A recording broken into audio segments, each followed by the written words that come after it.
this is Sabina at Cross Keys Crafts with tag number 7 of my 12 tags of Christmas. For this one I decided to use this large bauble. I've already forgotten what it's called. I think it's just called Christmas bauble. I've already gone ahead and did a little bit of ink blending on the tag with the soft signet. I just went round the edges and left the middle a little bit lighter, really some very basic ink blending.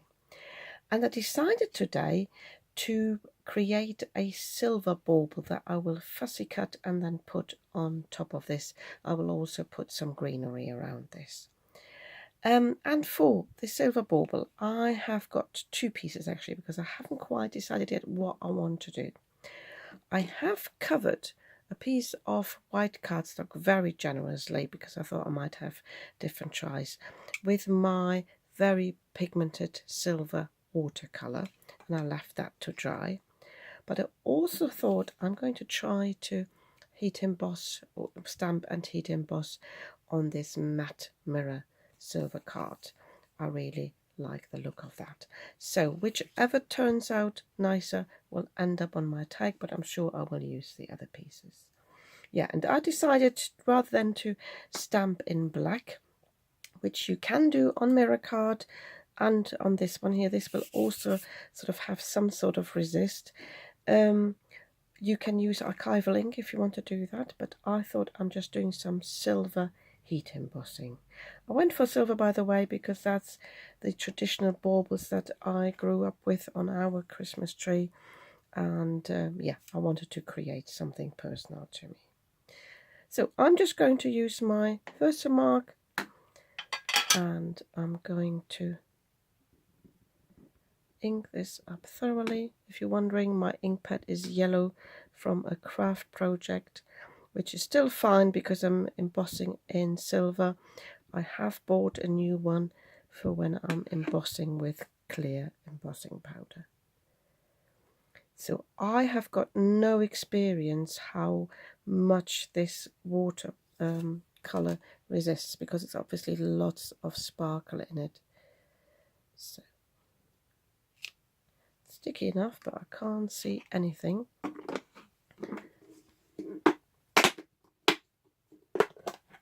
Always makes a lot of noise.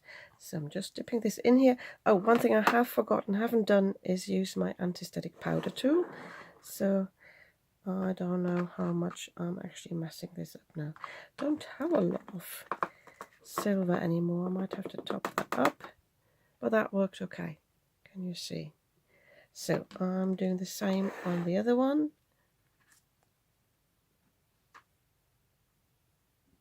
And again, I haven't used my anti-static powder tool because I'm cutting these out anyway. If there's any excess on the outside, it doesn't matter.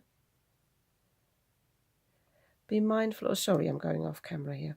Be mindful that if you got mirror card, that you don't slip when you press it down. It's easily done.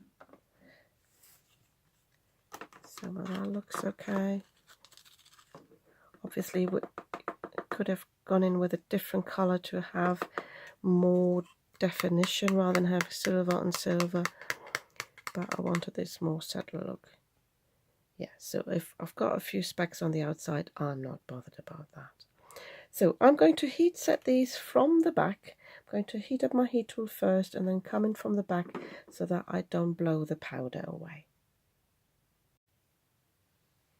So these are the results of my heat embossing. I quite like this look. The silver gets lost a little bit on it, the watercolor, but it's got a lovely shimmer. And this one here on the mirror card, it's a little bit less defined. Can you see how in comparison the lines are much more blurred, but it's still a nice look. But I think I go for this one here and use that one. So on the outside, as I said, I would like to stamp some greenery. I'm just using this one here from the Star Pine set. There is another one, can't find it, it's already gone AWOL. And I'm just stamping this in Spruce and Shady Lane. I think I'll come in with a darker colour first. And we'll stamp this all the way around. I just want to frame this, so I'm alternating the direction of this and also how far I come in. So I'm going to speed this up for the video.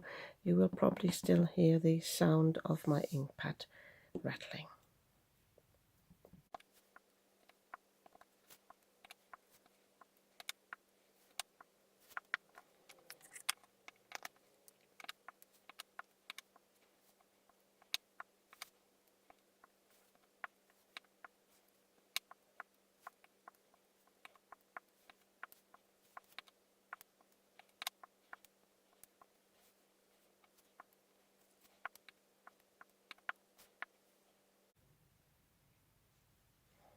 Okay, so you might or might not have seen me come in with some second generation stamping. I got it wrong once because I really have to concentrating when I do that. So I stamped it off first and then went on that, and I did that all with a shady line. Probably have one more there. I only did the second generation with a shady line, not with a spruce. I could have done that as well, just to vary this. But it's nice to do some second generation because it sort of fills the stamp up. So I'm going to fussy cut this quickly off camera. I'm also having a look at the clock because I've got somewhere to be, but I think I'll quickly finish this.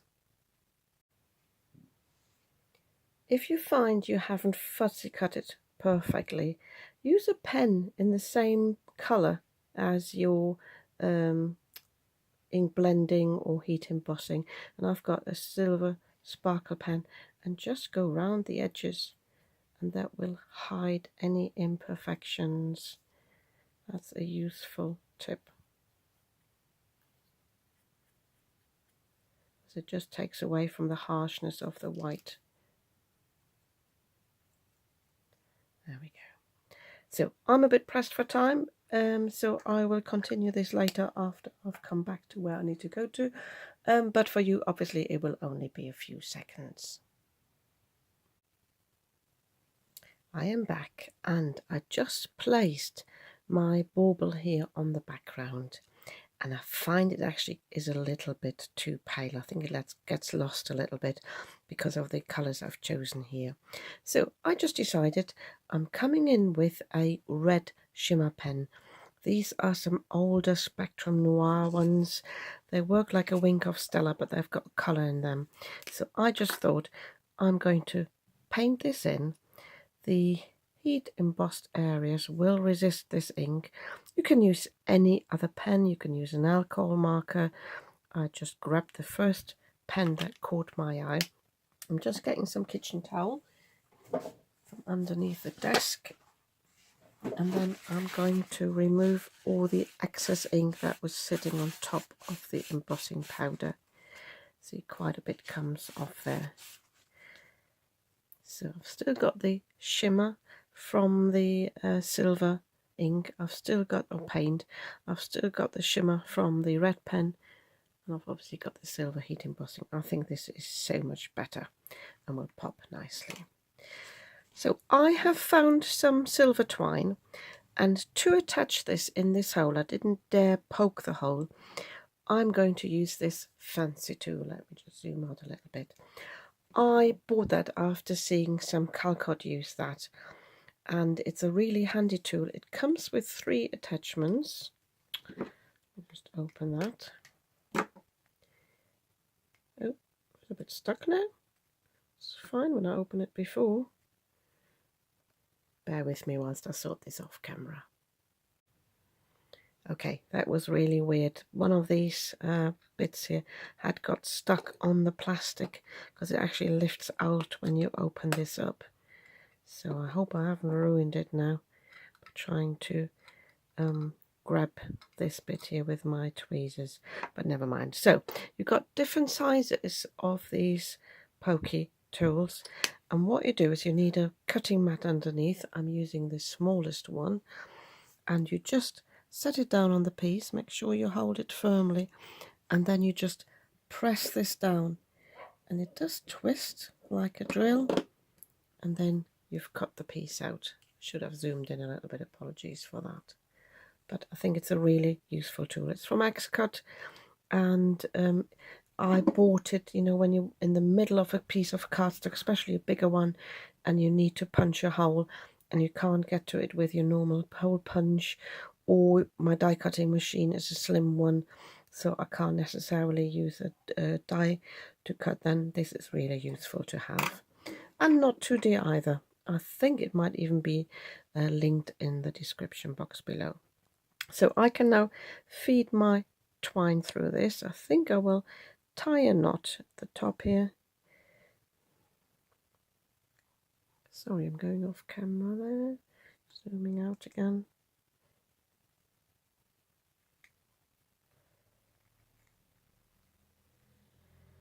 So trying to not to tear this little bit. Try not to apply any pressure there. So I'm basically holding my fingernail on the twine so that I can pull on this without pulling on the cardstock. There we go. So, and I thought, because I'm not giving these away and I will stick these in an album, I thought I'd just feed this through the top and then stick it down in the back. And I think this will then be neat enough. So, just checking out the length of this. I can always, now I'll tell you what I do, I'll stick this down first and then I know what the length is. So my idea was to have a little bit of dimension behind this, so to use some foam pads. I've got these round ones, but obviously any foam pads would work. Just trying to use up supplies I have. Bought these for a reason when I thought I needed some round ones, but I will also cut some apart and use just parts of them. And I've also started using the edge. That's quite useful as well to have those.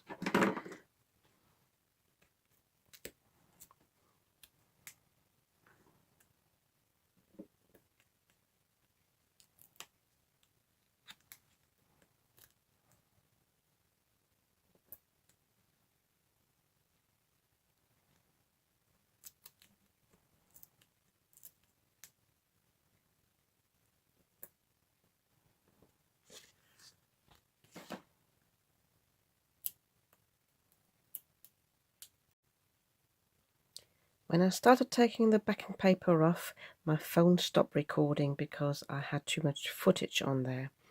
So I quickly took some footage off and put it on my computer, but also in the meantime I had a look at my tag and I found it was still a bit boring, too much space around this bauble, so I just added some silver splats with the same silver watercolor.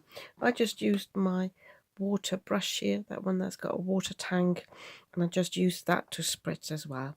Some of these are still drying a little bit, but I don't want to use the stickiness of the pads here, so I'm actually placing this down on here and then I'll leave the rest to dry, hopefully without me dipping my finger in there. So in the middle, should have moved it over just a little bit, so I'm trying not to touch the dots. There we go. Want to at least have the string in the middle. Yeah, I could have measured it, but I'm eyeballing this. So off camera, I will put this twine onto the back, stick it down there with some tape, and I will add maybe some of this ribbon here at the top, and then I will quickly show you the finished card. But look at the lovely shine there. Here it is, tag number 7. I'm really pleased with this. I like the dimension on this. So obviously you could add more than one of these baubles on here, or use some of the smaller baubles, have them in different colours, and obviously I think this is also a nice idea for the front of a card. So yeah, I'm really pleased with this, and I hope you like it too, and if you do, please give me a thumbs up, and I'd be happy to read a comment of yours. And if you'd like to see my other tags, there is a playlist link below in my description box. And also, if you just subscribe to my channel, you will obviously see the ones that are coming up in future. Thank you very much for watching, and I'll see you again soon.